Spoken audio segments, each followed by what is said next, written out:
Salut à toi et bienvenue sur le podcast Dax Open. Ici, tu peux écouter tous les mois une bande de développeurs pros qui parlent sans aucun filtre de leur quotidien dans le monde de la tech. Allez, c'est parti. When I decided to hack you, whoever's in control of the exit nodes is also in control of the traffic, which makes me the one in control. Salut tout le monde, on se retrouve aujourd'hui pour parler serverless. Alors pas trop du concept, même si on en parlera un petit peu pour définir ce que c'est au début. Mais ici on va s'intéresser surtout au framework qui porte le même nom, qui s'appelle Framework Serverless ou Serverless Framework en anglais. Ouais. J'ai fait à l'envers, quoi. Ouais. Je pense qu'on va beaucoup le dire en français. Et justement, c'est un framework qui vous permet de déployer vos applications serverless. Pour parler de ce sujet, j'ai autour de la table, comme d'hab, Philippe, Java Manigri. Salut. Il y a Arthur, le JavaScript lover. Bonjour. Nathan, le monsieur propre du code. Hello.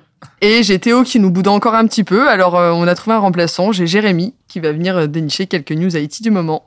Salut à tous et big up à Théo du coup. Alors pour démarrer, on va faire comme d'hab, on va poser les bases. On va poser les bases. Simple. Classique. Donc on va introduire ce que c'est déjà le concept serverless pour un petit peu éclairer tout le monde. Philippe, je te laisse démarrer. À toi. J'avais été sûr que c'était pour moi ça.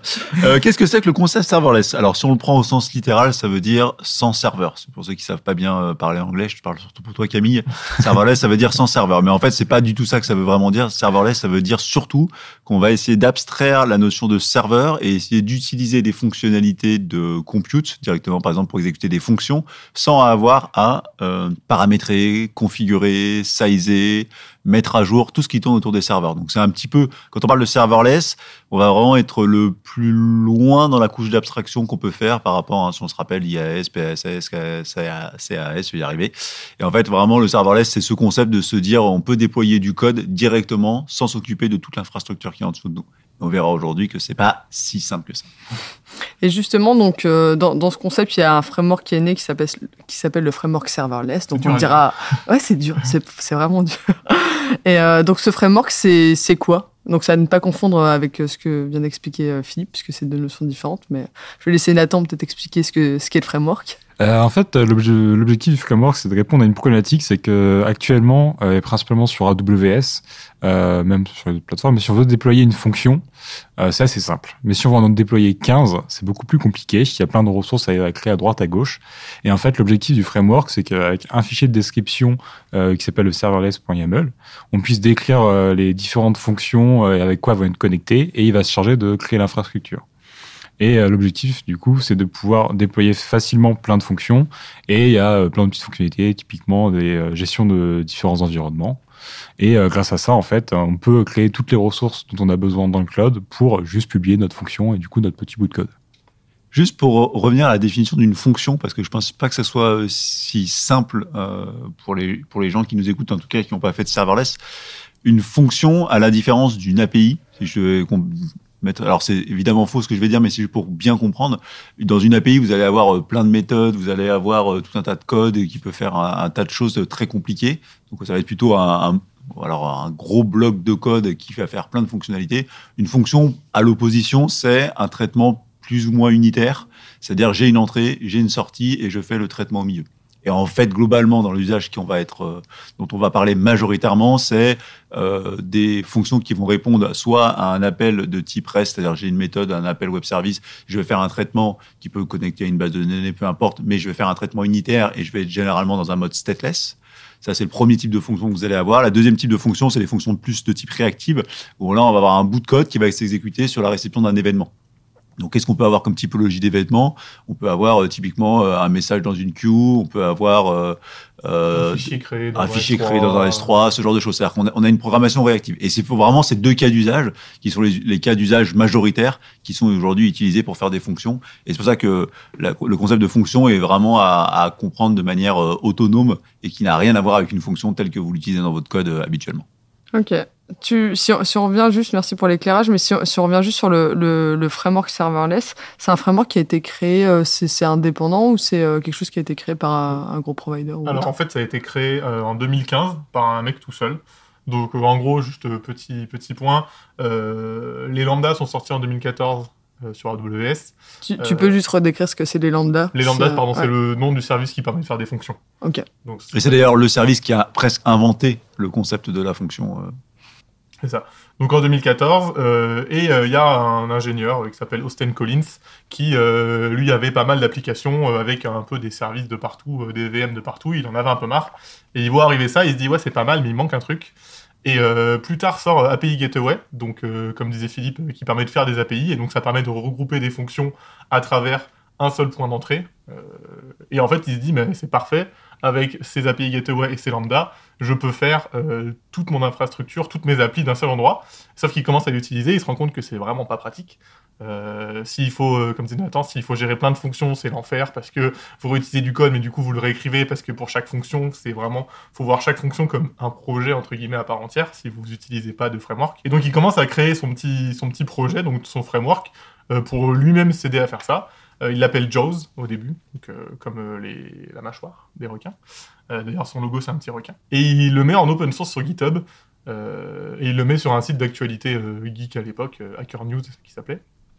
Et en fait, au bout de quelques jours, il fait le buzz, on va dire, et il a des dizaines de milliers de vues sur GitHub, des stars et tout. Et en fait, ça part de là, et il y a un autre collègue qui vient le rejoindre. Et en fait, à deux, ils montent le framework serverless, ils vont changer le nom, et après ils vont être directement en fait sponsorisés par AWS, qui voit un peu le projet comme une opportunité de mettre en avant Lambda et ses services. Et donc depuis 2015 ça existe, mais c'est un projet totalement open source, totalement gratuit. Et donc il vit depuis 2015 en open source avec des milliers de contributeurs et toujours AWS qui est là pour soutenir le projet. Et donc maintenant ça s'est un peu détaché d'AWS, on va en parler sûrement, mais il propose d'autres cloud providers pour faire un peu c'est ce que j'allais te demander du coup, comme c'est sponsor de base par AWS, est-ce qu'ils l'ont non, ils ont fermé en fait, ça reste ou de l'open source. Je sais pas si on peut appeler ça sponsor, ils disent que c'est sponsorisé par AWS, je sais pas ce que ça veut dire exactement. Mais en tout cas, eux, ils ont le logo AWS partout, mais maintenant, ils proposent d'autres... vu qu'en fait, d'autres cloud providers proposent le même système de fonctions, d'API, Gateway, etc., le framework s'est adapté, même si on verra plus tard, ils ne proposent pas autant de fonctionnalités, mais la base de faire des fonctions, faire des API, elle est là pour tous les providers, même ceux qu'on ne connaît pas, les Tencent, les choses comme ça qu'on n'avait jamais entendu parler avant. Ils proposent vraiment pour presque je pense qu'une quinzaine de cloud providers. Ok. Et c'est un framework du coup qui va être possiblement rattachable à tout projet, tout langage de programmation, tout framework, ou est-ce qu'il y a des contraintes quand vous voulez le mettre en place sur un projet? Pour moi, il est très lié au provider cloud vers lequel on va se cibler. Et en fait, dans le concept de fonction, il y a la partie, ce qu'on appelle le runtime. Le runtime qui va du coup nous permettre d'exécuter notre code. Et chaque provider propose une liste de runtime. Et du coup, c'est ça qui va être plus ou moins limitant sur le nombre de langages, les différents langages qu'on pourra utiliser avec ce framework. Sachant que généralement, on peut quand même toujours fournir un runtime type Docker natif dans lequel vous mettez n'importe quelle technologie, quoi. Mais c'est moins out of the box, quoi. C'est moins out of the box. Faut le faire. Mais globalement, voilà, disons que ça a été fait à la base pour du JavaScript. Le JAWS, ça veut dire JavaScript AWS. Ça a été fait pour faire du JavaScript, mais maintenant on peut faire avec du Python, du Go, il y a même Rust maintenant. Enfin, c'est AWS qui propose Rust. Mais oui, comme disait Nathan, en fait, à partir du moment où vous arrivez à compiler votre fonction dans votre runtime que vous souhaitez, le framework serverless, lui, va juste l'envoyer dans AWS. Et c'est toute la partie autour qui était un peu complexe qui va être abstrait par serverless. Mais le langage n'est pas vraiment inhérent au framework. Okay. On va rentrer peut-être un peu plus dans le dur du sujet. Philippe, tu voulais refaire un point sur l'IaaS peut-être avant de rentrer dans le concret ou pas? Ouais, en fait, je sais pas si c'était vraiment l'IaaS que je voulais remettre en avant, mais effectivement, je voulais remettre en avant comment fonctionne globalement tout ce qu'on appelle as a service, tous ces trucs-là. En gros, c'est que vous allez fournir d'une manière ou d'une autre à votre fournisseur de cloud un fichier descriptif, un ensemble de fichiers descriptifs, disons, qui vont permettre à l'hébergeur, le système cloud, d'aller provisionner les ressources dont vous avez besoin. En gros, c'est ça qui est très important pour faire la différence de ce que vous faisiez avant. Avant, si vous avez bien un serveur, il y avait quelqu'un qui physiquement branchait un serveur avec une carte réseau, tout ce genre de choses. Là, en fait, on est vraiment dans le monde du virtuel. Et donc, du coup, on va pouvoir scripter, on va pouvoir décrire ce qu'on a besoin et on va pouvoir décrire des services qui sont à la fois des services physiques et des services qui sont à la fois des services virtuels ou des applicatifs. Et en fait, l'intégralité de tous ces fichiers-là permettent de créer l'infrastructure qui va être utilisée pour faire tourner les services qu'on veut faire fonctionner. Et en fait, tous ces fichiers qui sont à générer, tous ces fichiers de paramétrage, c'est des choses qui sont, je veux dire, c'est à la fois simple parce qu'à la fois ça paraît simple de les écrire, mais c'est très compliqué. Pourquoi c'est très compliqué ? Parce qu'en fait, vous devez écrire tout, les cartes réseau, l'interconnexion, la base de données, le type de base de données, le provisioning, qu'est-ce qui se passe si elle ne marche pas, sur quelle région je vais le faire experter, tout ça. Et en fait, ces trucs-là, ces fichiers-là, ça devient des centaines de milliers de lignes dans vos applications qui permettent juste de décrire l'infrastructure. Et en fait, ces fichiers-là sont déjà très dépendants du cloud provider que vous avez et surtout sont très compliqués à variabiliser et à paramétrer et compagnie. Donc en gros, cette chose avant là qui n'était pas informatisée devient informatisée et informatisable et ça devient de plus en plus le cas. Et du coup, serverless, ça permet d'essayer de simplifier un petit peu cette partie. C'est un des gros avantages de ce type de solution, si on fait le tour des points positifs en tout cas. Oui, voilà. C'est un avantage peut-être. Peut-être qu'on viendra sur les points négatifs plus tard, mais sur les points positifs, effectivement, ça permet d'avoir une espèce d'abstraction de l'abstraction qui permet d'automatiser ça. Ce qui peut être dangereux, j'imagine, dans un... Voilà, on verra le point négatif plus tard. Et t'as d'autres, du coup, si ce n'est le fait que ce soit plus simple, il y a vraiment il y a quoi comme avantage d'utiliser ce type de framework sur un projet ? Pour moi, il y a l'aspect collaboratif, de se dire qu'en fait, on peut rajouter plein de plugins dessus qui ont été développés par plein de personnes et qui vont t'apporter des fonctionnalités que tu ne pouvais pas avoir de base avec le framework ou qui vont t'arranger dans ton système. Je pense notamment à des plugins qui me permettent de entre guillemets précompiler les différentes fonctions JS pour les avoir par package avec ce qu'on a besoin, enfin plein de petites choses qui permettent d'optimiser au maximum les projets. Et c'est des outils qu'on serait obligé de configurer à la main, et dans le même principe, c'est des configurations qui sont assez complexes. Ce qui fait que cette partie communauté qu'il y a à travers les plugins est aussi, je pense, un bon avantage sur le framework et les fonctionnalités qu'il propose. Parce qu'il y a une grosse commune du coup derrière. Pour moi, il y a pas mal de plugins qui existent.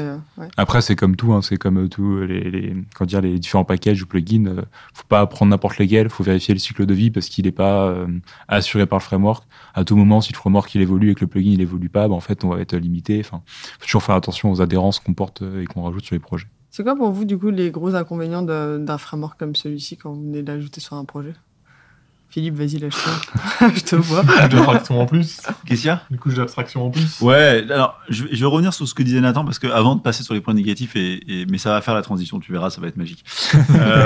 Non, je pense que l'un des problèmes de fond, mais ça vient de l'architecture serverless, c'est que vous êtes amené à gérer, comme l'a dit Nathan, quand vous faites une application, vous n'avez pas une seule fonction, vous avez un ensemble de fonctions. Et en fait, la difficulté vient de cet ensemble de fonctions, puisque par conception, chacune des fonctions est unitaire et a son propre cycle de vie, potentiellement sa propre techno, potentiellement ses propres versions, tout ça. Ce qui offre une certaine souplesse, c'est vraiment l'intérêt de cette architecture-là, mais ce qui rend la complexité de dire, en fait, on a finalement autant d'applications qu'on a de fonctions. Ce que disait Nathan à très juste titre, c'est que, en fait, c'est pas très humain de développer des tonnes de fonctions différentes de manière différente. Enfin, je veux dire, on est naturellement fait pour programmer dans un contexte avec la version qu'on connaît bien et tout ça. Et donc du coup, serverless, et c'est vrai que c'est intéressant sur toute la partie plugin, il permet de faire un peu un mix des deux. Nathan, tu me corrigeras, mais c'est-à-dire de dire je vais développer de manière uniforme, mais je vais pouvoir déployer de manière non uniforme, c'est-à-dire sur mes différents lambda. Et ça, c'est quelque chose que tu ne peux pas faire naturellement avec un cloud provider et qui est offert par ce type de framework. Maintenant, venons à la problématique. Comme disait Arthur très justement, c'est encore une technologie pour gérer de la technologie. C'est-à-dire qu'en fait, fondamentalement, dans un framework serverless, vous n'apportez zéro fonctionnalité au métier. C'est-à-dire c'est une technologie qui permet de gérer une autre technologie qui est celle du cloud provider et compagnie. Donc les questions qu'on peut toujours se poser quand on rajoute une technologie, c'est est-ce que cette technologie va me faire gagner vraiment sensiblement quelque chose par rapport à tous les défauts qu'elle m'amène. Quand on regarde les défauts qu'elle nous amène une nouvelle technologie à maîtriser, c'est-à-dire qu'en gros, il faut encore un nouveau gars sur votre projet qui maîtrise serverless. Elle va nous amener le fait de suivre des mises à jour qui sont propres à serverless, parce que comme toutes ces technologies-là, elles évoluent vite, et ce qui était compatible la veille n'est pas compatible le lendemain, donc ça nous rajoute ça. Ça, c'est vraiment les deux principaux problèmes qu'on peut avoir avec cette technologie-là. De l'autre côté, et en plus, attends, je finirai là-dessus, pardon, c'est pas une technologie native. C'est-à-dire que, comme l'a dit très bien Arthur ou Nathan, je ne me souviens plus, mais ça fonctionne très bien avec AWS, ça va fonctionner moins avec d'autres cloud providers. Donc ça veut dire que c'est pas une technologie dont on est certain que dans 10 ans, elle soit parfaitement rétrocompatible avec tout le monde. comme toute nouvelle technologie, même si ça fait une dizaine d'années que ça existe, ça reste une nouvelle technologie. Il n'est pas impossible qu'un jour, les grands frameworks de développement, que ce soit les trucs, l'univers de Java et compagnie, fournissent pas des trucs en standard qui soient plus efficaces que ça. Après, dans les points positifs, c'est que effectivement, ça résout un problème. De toute façon, s'il y a une technologie, c'est que ça résout un problème. Ça résout ce problème de boilerplate, quand tu es avec plein de fonctions et que tu sais pas trop comment faire. Ça réduit aussi beaucoup la marge d'entrée à faire une application en serverless, parce que en fait, le problème qu'il y avait avant, entre guillemets, c'est que il fallait connaître AWS pour faire du serverless. Il fallait savoir qu'il faut faire une API Gateway, faire des security groups, faire peut-être un ELB, faire des S3, etc. Il fallait avoir toutes ces connaissances AWS qui, on va pas se le cacher, AWS c'est très compliqué, surtout l'interface qui est pas très claire. Là maintenant, vous avez juste à télécharger le serverless, le framework serverless, faire la petite manip pour se connecter à votre compte AWS, et en fait vous avez votre fichier descriptif, et vous lui dites juste, je veux une fonction qui est une API, un endpoint d'API, et en fait c'est lui qui va tout créer sur le cloud, et vous n'avez même pas à aller sur la console AWS, vous n'avez même pas à aller sur l'interface, vous allez pouvoir tester directement parce que lui il va vous renvoyer le endpoint que vous allez pouvoir utiliser, et en fait ça vous abstrait toute cette couche cloud, et vous allez pouvoir, vous en tant que développeur, faire des applications sans avoir aucune connaissance cloud, on va dire théorique. Et ça vraiment c'est quelque chose qui, je pense, personnellement je ne conseillerais pas de faire une application entière AWS lambda sans serverless, parce que ça permet de faire beaucoup plus de choses Et là dans le code en tout cas. Moi je serais pas du tout d'accord avec toi, c'est que je me permets, mais Vas-y. pour moi c'est typiquement ce genre de framework, si tu ne comprends pas ce qu'il y a derrière et si tu n'as pas déjà fait le truc à la main de l'autre côté, t'es certain que tu vas te retrouver dans un truc où il y aura des bugs et tu comprendras rien. Oui, mais là je te parlais de marge d'entrée dans le sens où... Oui, mais la marge d'entrée c'est rigolo de démarrer son projet, mais il y a un cycle de vie derrière. Et en fait, à chaque fois que tu vois des technologies d'abstraction, si les mecs sont pas formés à la technologie d'avant, en fait, ils comprennent pas tout le truc. Et toi, par exemple, toi, t'aimes bien serverless parce que t'as fait le truc à la main avant. Du coup, je sais que ça m'apporte un truc. Voilà, ouais. tu vois que ça t'apporte. Mais moi, je suis pas du tout convaincu que ça n'apporte pas plus de problèmes dans ce cas précis dont tu parles. Parce que finalement, il faudrait l'utiliser pour quel type de projet, en fait, un framework comme ça? Enfin, dans quel cas est-ce que vous diriez, c'est intelligent qu'on le mette? Pour moi, dès qu'on veut faire une application, plus que j'ai des fonctions qui vont devoir écouter des webbooks ou réagir à des événements, et on va pouvoir l'utiliser parce qu'en fait, quand on regarde tous les tutos sur Internet, peu importe le cloud provider, pour faire des fonctions, ce qu'ils nous vendent, c'est un bouton sur un IDE pour déployer une fonction. Sauf que lorsqu'on parle d'une application, on va dire d'entreprise ou etc., et qu'on veut avoir quelque chose un peu professionnel sur notre projet, on n'a pas envie de déployer sur notre IDE sur un petit bouton et que n'importe qui puisse déployer. On a besoin d'avoir un petit cycle de vie et quelque chose de plus structuré. Et je trouve que cette structure-là, pour moi, sur un projet qui entre guillemets un peu d'ambition, et de se dire que la base du projet, ça va être vraiment les fonctions et que c'est pas juste un support à côté du projet, le framework a un vrai intérêt. Philippe, Arthur, vous êtes plutôt raccord? Oui, je raccorde. Du moment qu'on accepte de dire on part en serverless, du moment qu'on sait qu'on va avoir plein de fonctionnalités, et du moment qu'on sait qu'on va être une entreprise qui fasse un projet sur le long terme, là oui, ça veut dire qu'il faut utiliser serverless. Après, néanmoins, on n'a pas dit que c'était une bonne idée de le faire. Ouais, c'est ça. On n'a pas dit que c'était une bonne idée. Déjà, si dans ce cadre de là, oui, ça peut être la bonne stratégie. Il faut différencier, est-ce qu'on veut faire une application serverless de est-ce qu'on veut utiliser le framework serverless. Ouais. Pour moi, à partir du moment où tu veux faire du serverless, il faut utiliser le framework. Parce que je vois pas l'intérêt à part comme disait Philippe pour apprendre, je vois pas l'intérêt de faire ces lambdas à la main sur AWS. Ça va vous apporter plus de problèmes parce que le framework serverless, il apporte aussi les bonnes pratiques AWS. Comme je disais, il est sponsorisé et lui, c'est écrit partout dans leur doc. C'est les bonnes pratiques, c'est les meilleures façons de faire. Et donc, je ne conseillerais pas, je disais pas, quand on disait Philippe, c'est pas je conseille tout le monde de faire du serverless avec le framework, c'est si jamais vous voulez faire du serverless. Pour moi, c'est impératif d'avoir le framework parce que sinon, en fait, vous allez encore plus vous prendre les pieds dans le tapis. Même pour une fonction, nous, je sais on en parlera peut-être des exemples, mais on utilise au sein d'Axopen pour le site web, on a 2 fonctions. Je vais utiliser le framework serverless parce que même pour ça, en fait, ça aide au développement. Et comme disait Nathan, ça permet de créer un cadre. Vous pouvez créer du déploiement automatisé derrière que vous pourriez pas forcément ou qui serait beaucoup plus compliqué à faire sans avoir cette partie framework. Mais je partage. Dans le cadre, là pour le coup, je suis d'accord. C'est-à-dire que moi, je considère pas que ça simplifie l'utilisation des lambda. Je considère plutôt que ça les cadre et ça en fait quelque chose d'un peu plus supportable. Mais après, on peut se poser la question effectivement de quels sont les cas d'usage réels dans lesquels le serverless apporte. Oui. Nous, les cas qu'on utilise en interne, effectivement, apportent. Quand on voit des projets de grande envergure partir là-dessus, je suis beaucoup plus réservé. Non, mais pour le coup, je suis assez d'accord, sachant que je trouve qu'il y a plein de technologies autour du serverless qui sont pas assez matures. C'est-à-dire qu'on se retrouve bien souvent à avoir un cas d'usage, c'est j'ai une fonction, j'ai mon code, j'ai peut-être potentiellement 2-3 dépendances à des libs, et ça marche très bien. Sauf qu'en fait, dès qu'on se retrouve à avoir un vrai projet avec 10 fonctions et du coup, au sein du projet, par exemple, 3 dépendances avec des libs externes, en fait, c'est très compliqué de split les différentes libs et que notre fonction ne récupère que ce qu'elle a besoin. C'est-à-dire que typiquement, une fonction qui va rien faire, juste retourner de la donnée et qui n'a pas besoin des libs du projet, ça va être très compliqué de configurer à la main le déploiement de cette lib, le déploiement de cette fonction sans intégrer les libs. Ce qui fait que très vite, on se retrouve avec des libs, je me confonds, il y a deux. On va se retrouver avec des fonctions qui vont récupérer du code qui va servir à rien et ce qui va être vraiment extrêmement contre-productif, surtout dans un contexte serverless. Sachant que, comme on l'expliquait dans le dernier podcast, là où on va être, là où ça va avoir un coût, c'est sur la rapidité de lancement et sur l'usage de la mémoire et du CPU. C'est que si on se retrouve avec des fonctions qui vont avoir des choses qui ne servent à rien, en fait, c'est directement, entre guillemets, une perte d'argent. Et tous ces points autour et ce split au sein des fonctions pour faire des grandes applications uniquement en serverless, en fait, je trouve que toutes les technologies autour ne nous permettent pas de faire un truc optimisé en serverless et qui va du coup avoir un réel avantage de partir en serverless. Du coup, pour résumer... Pour moi, c'est plus un problème inhérent du serverless, de manière générale, pas forcément du framework. Ok. Mais si jamais il y a des gens qui nous écoutent et qui veulent se tester parce qu'ils veulent faire un petit projet en serverless, c'est quoi les bonnes pratiques, en tout cas pour démarrer avec ce framework ? Comment est-ce que vous faites quand vous lancez le sujet ? Ouais, là-dessus, il y a tout un truc qui est bien fait, je trouve, avec le framework, c'est qu'ils ont une liste de templates référencés avec plein de petits cas d'usage. Et si le template est référencé dans leur repo, c'est qu'il a été validé.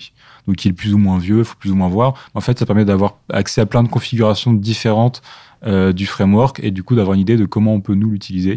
Et je crois qu'il y a des exemples un peu sur Azure, sur AWS, sur GCP, sur les différents technos, si on prend du Node.js, du Python, parce que malgré tout, les configurations diffèrent un petit peu en fonction de tout ça.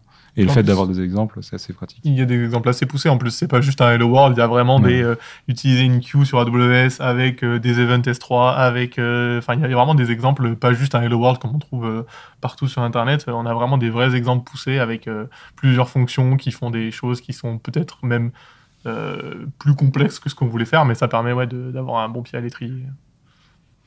Vous avez quand vous avez un petit peu testé, mis en place ce framework, vous êtes pris les pieds dans le tapis sur 2 ou 3 trucs. Est-ce qu'il y a des gros trucs où on peut se dire warning, il ne faut pas du tout faire ça ? Moi, je vais peut-être faire une remarque là-dessus, c'est que ce genre de technologies sont des technologies qui sont faciles d'accès, comme l'a dit Arthur, c'est qu'en fait, en 10 minutes, vous êtes capable réellement de déployer une fonction sur un serveur. Mais toutes ces technologies qui sont faciles d'accès, généralement, c'est qu'elle cache la complexité ailleurs et la complexité intervient quand vous avez un truc compliqué. Donc, si vous voulez vous former à ces technologies-là, ne faites pas les 3 pauvres cas basiques de base. Allez chercher dans les templates compliqués parce que dans la vraie vie, non, vous n'avez pas juste une fonction isolée du monde qui va juste faire poète. Vous avez des vraies fonctionnalités et en fait, c'est souvent dans ces vraies fonctionnalités, dans cette interaction entre différentes lambdas, ce genre de choses, que le problème se cache. Et comment ça se passe sur la maintenance ? Admettons, on met ça en place...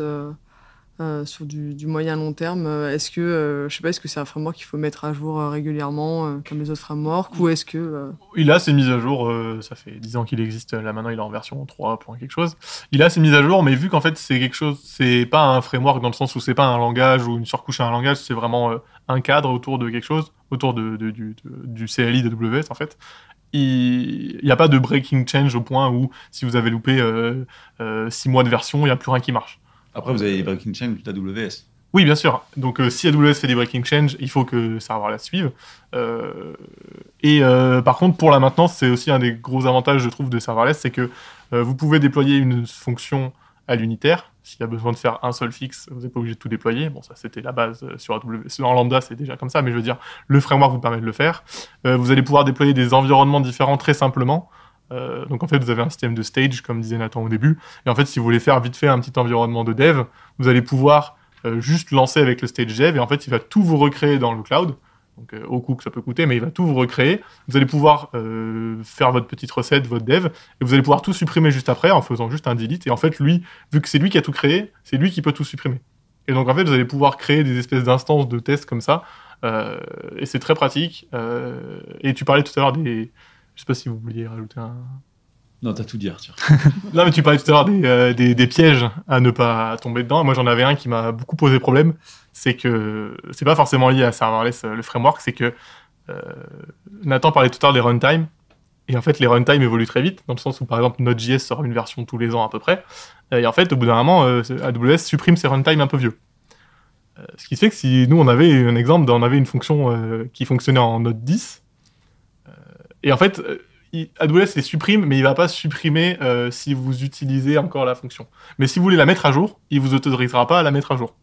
Donc en fait, ce qui s'était passé, c'est que j'ai voulu mettre à jour ma fonction qui était en Node 10. Il a voulu mettre à jour sur AWS, donc il a voulu mettre à jour. AWS a dit non, et il a voulu revenir à la version qui était en Node 10, sauf qu'il ne voulait toujours pas. Et donc je m'étais retrouvé avec une fonction qui était complètement bloquée, je ne pouvais rien faire, j'ai dû supprimer toute ma stack pour pouvoir la recréer en Node 18. Et donc ça, c'est un piège, c'est que faut bien faire attention à mettre à jour régulièrement vos runtime. Ne pas utiliser Node. Ah non, c'est ça que tu voulais dire. Non, il y aura pareil sur Python, tu vois, par exemple. Ça marche pour tous les runtime, mais AWS supprime les runtime. T'avais touché, je sais pas, la raison. Non. Désolé. Pas encore, pas cette année, visiblement. Donc, c'est pas forcément serverless qu'il faut mettre à jour, mais vos fonctions qui sont dans le serveur. Et typiquement, sur le framework serverless, t'as pas un outil de monitoring ou quelque chose, et justement, qui te permettrait de détecter aussi peut-être ces trucs-là ou... Pour détecter ces trucs-là, je sais pas, mais je sais que serverless, parce que forcément, il faut qu'ils fassent un peu d'argent, j'imagine. Ils ont sorti un dashboard, ils appellent serverless dashboard, qui va en fait... ils sont très... Ils ont la même créativité ils sont bons. Ils ont appelé leur framework serverless. Donc, et en fait, ça va regrouper toutes les métriques qui sont liées à vos lambda. Au lieu d'utiliser le dashboard AWS qui peut être un peu lourd et compliqué, en fait, il va prendre tout ce dont vous avez besoin pour gérer vos lambdas, c'est-à-dire le temps d'exécution, le temps de RAM que ça utilise sur le temps de RAM que vous lui avez donné, les erreurs, toutes ces choses-là qui sont un peu dispersées dans AWS, et il vous fait un dashboard avec tout dedans. Vous pouvez même lancer vos fonctions depuis ce dashboard, etc. Et donc, c'est cette partie qui monétise. Mais s'il y a des versions où vous pouvez l'avoir gratuitement si vous avez peu de fonctions.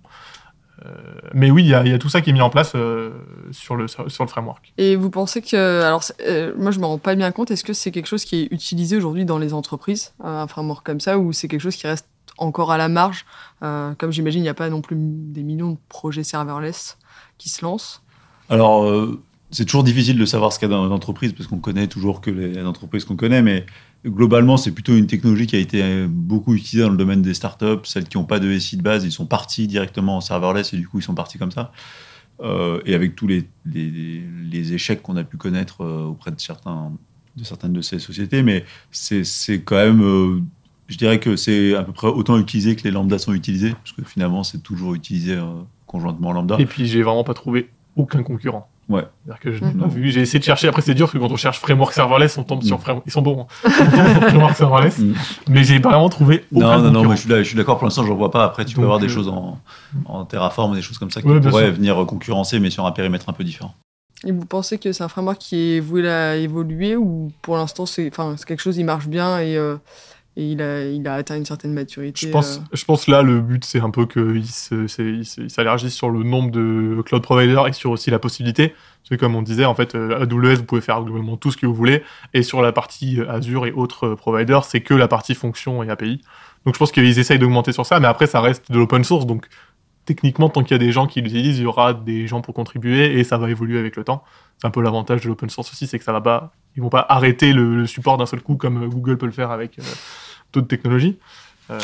Mais je pense que oui, c'est fait pour rester, du moins tant que serverless et tant que les lambdas sont utilisés. Si on se rend compte qu'en fait le serverless c'est pas le futur, ça va forcément tomber avec. Un petit mot avant qu'on passe au coup de cœur. Est-ce que vous avez peut-être un dernier... J'ai aussi un dernier petit mot, parce qu'on parlait justement des couches d'abstraction, que ça rajoutait une couche, etc. Et je pense que si justement les lambda et la partie serverless vous intéressent, ça pourrait être un bon exercice d'utiliser le framework en premier lieu et d'aller voir les ressources qu'il a créées, les connexions qu'il a faites sur AWS. Parce que justement, elle respecte les bons standards et les bonnes pratiques.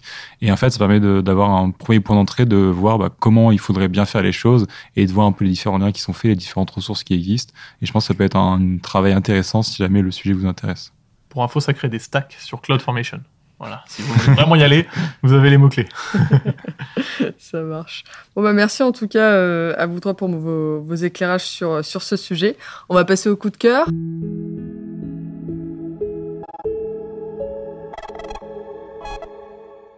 Arthur, tu m'as dit que tu avais un coup de cœur en lien avec le sujet. Bien. C'est un plugin sur serverless. Donc, comme Nathan disait, il y a vraiment une plâtrée de plugins.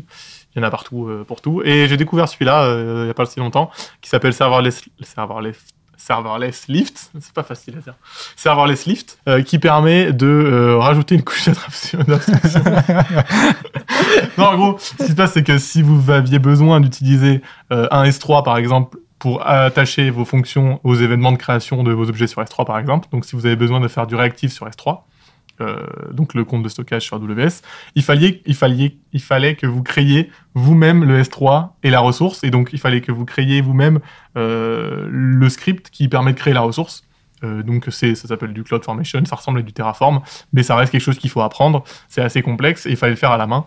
Et en fait, Serverless Lift propose carrément, vous avez des mots-clés, en fait, vous allez pouvoir créer un bucket. Et en fait, il va automatiquement vous créer le petit morceau de code qui va bien pour créer la ressource.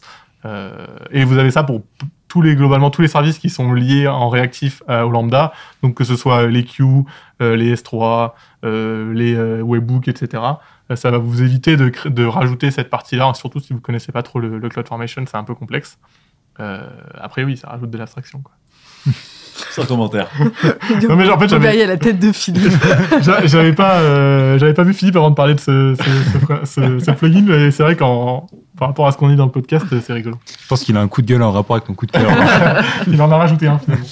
Et ben justement, c'est l'heure du coup de gueule. Et c'est le coup de gueule. Comme d'habitude, ça ne va étonner personne. Philippe? Non, je vais pas faire un lien parce que je pense que Arthur s'est auto-démonté tout seul. Donc, j'ai pas de souci avec ça. Non, je vais faire un coup de gueule parce que je trouve que ça fait quand même quelques années que ça existe et c'est toujours aussi pourri. C'est tout ce qu'on appelle cette UX, cette manière de penser les interfaces de Google qui s'appelle Material. Parce que franchement, c'est pourrave. Je veux dire, franchement, chez Google, ils sont super forts pour proposer des fonctionnalités incroyables, mais leurs interfaces, elles sont minables. Alors, t'as cherché ton mot quand même. Ouais, j'avais un mot plus grossier. Mais du coup, franchement, cette interface est minable. Je sais pas si certains qui nous écoutent ont utilisé leurs produits récemment. Alors moi, j'ai utilisé récemment Google Tag Manager, Google Analytics, tout même GCP, GCP, tout ça. Mais cette interface matérielle où il n'y a pas d'informations dans l'interface, où tu as des espèces d'animations toutes pourries, où c'est fait pour être réactif dans tous les sens, mais en fait, tu l'utilises sur un PC, donc tu vois pas l'intérêt d'avoir 3 informations dans un truc, où t'as pas un seul tableau qui correspond vraiment à un tableau, et en plus, tu cherches tes boutons, parce qu'une fois, il est flottant en bas à droite, une fois, il est en haut à gauche, et compagnie, et avec des pop-up, avec 2 informations. Non, mais je veux dire, franchement, chez Google, il faut qu'ils retravaillent vraiment ce concept d'interface, parce que, on est informaticien. Enfin, Camille, ça fait combien de temps que tu utilises Google Analytics? Presque 10 ans. Presque 10 ans. Et en ça fait mal là quand je dis ça. T'es toujours paumé dans leur interface avec des bandeaux qui s'affichent, qui se cachent, des sous-menus de sous-menus. Et je pense que le problème de fond, parce que quand tu lis Material, ce qu'ils ont voulu faire, c'est l'idée de dire, on va mettre peu d'informations par écran pour que ça soit intuitif. Mais en fait, cette histoire de peu d'informations par écran fait qu'en fait, tu n'as que des informations, que tu n'as très peu d'informations et que du design. Et en fait, ça rend le truc complètement improbable. Et quand vous naviguez dans les écrans de paramétrage de Google, vous demandez si vous n'êtes pas fou, quoi. Vous faites 44 écrans pour arriver à trouver une information. Donc, je leur recommande vivement de s'inspirer d'autres gens qui font de l'UI type Microsoft ou type Apple, où on trouve l'information assez rapidement et on n'est pas obligé de se naviguer dans des pop-up avec des pop-up de pop-up avec des effets d'animation dans tous les sens. On n'en a rien à faire de l'animation, on veut de l'information. Merci. On enverra directement au CEO de Google. Non, mais en plus, le pire, c'est que je pense qu'ils sont convaincus de faire les choses bien et en fait, c'était cette idée. Et quand vous lisez, c'est beau, machin, mais en fait, je sais pas, c'est impraticable au quotidien, quoi. Je veux dire, tu veux rajouter une information. tu cliques sur une pop-up, un plus qui va se situer une fois en bas à droite, une fois en haut à T'as un gauche. panel qui s'ouvre à droite. T'as un panel qui s'ouvre. Pop-up dans le... T'as un panel avec 3 champs qui prend la moitié de ton écran, tu vois. T'as 3 champs avec cette espèce de des inputs là avec des espèces d'effets où t'as un espèce de truc, tu cliques, t'as un placeover, un truc qui a machin. C'est complètement à chier avec un truc. Non mais c'est vrai. Non, il y a que moi qui trouve ça C'est plus minable maintenant. Genre. quoi. Non mais il y a que moi qui trouve. Et du coup t'as 3 informations et t'as l'impression d'avoir la moitié de ton écran pour 3 pauvres infos. Tu cliques sur le bouton valider où t'as une espèce d'animation toute pourrie pour qu'ils te disent que t'avais un champ qui était pas valide. Et là ça rend fou quoi. Merci Philippe. Ouais. Je crois que ça t'a... Non mais ça agace parce que tu te dis on n'est pas débile et on passe des heures sur les interfaces. Et GTM c'est quand même c'est la première fois où j'étais obligé de suivre un tuto pour comprendre le concept de l'outil. Tellement il est mal pensé quoi. Ah, là-dessus, c'est vrai qu'on peut pas sauver Google. Hein. Non. Mais leurs fonctions sont bien. Oui, une fois que t'as compris comment ça fonctionnait et compagnie. Mais bon, c'est vrai. Si vous nous entendez, ainsi que quelqu'un chez Google, nous Non, entend. mais je pense que c'est Google Ouais. et Material, il faut qu'ils arrêtent ce truc-là, quoi. Ils vont perdre des parts de marché de plus en plus parce que c'est improbable, quoi. Après, il n'y a que eux, malheureusement. On a bien vu quand on a voulu utiliser les trucs. Non, mais autre par chose sur qu'Analytics. Analytics, je suis d'accord. Oui. Mais je veux dire, pour GCP, Oui, pour GCP, franchement, je suis d'accord. c'est une blague. C'est une blague, leur interface. Après GCP, ils ont perdu beaucoup. Hein. Mais oui, mais en fait, ils font des trucs. En fait, ils C'est sont dommage. partis dans une idée de faire des trucs. C'est moche. Et puis. Et puis tant pis. On va passer, après ce super coup de gueule. On sent que ça le... Ah oui, là, il tourne aux gens. Non, mais ça me saoule. Allez, détends-toi. On va Non, mais bientôt tu vas aller chercher manger. une facture sur le truc de Google, tu vas passer 8 heures dans 44 consoles. Stop. Arrêtez, coupez le micro. Regardez le référencement Google, s'il vous plaît. S'il vous plaît. Du coup, on va passer à notre dernière rubrique, l'actu des techos par Jérémy aujourd'hui. Lâche Info, c'est l'actu des techos. Jérémy, qu'est-ce qui s'est passé de nouveau ces temps-ci? Alors tout d'abord, j'ai une news qui vient de l'Agence nationale de la sécurité des systèmes d'info. Et ça concerne GitLab CE et EE, donc la version entreprise et community. Ils ont mis en lumière une grosse vulnérabilité.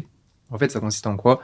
C'est quelqu'un de mal intentionné peut, avec une simple requête post, enfin pouvait, parce que ça a été fixe, avec une simple requête post, s'envoyer un email de confirmation. Donc, si tu avais l'email de quelqu'un en particulier dont tu voulais voler le compte, avec une simple requête post, tu t'envoyais un mail de confirmation d'adresse mail, enfin de réinitialisation de mot de passe, et tu avais accès au compte GitLab, tout simplement. Tranquille. Pas mal. Donc, ça a été noté. Ça a été fixe.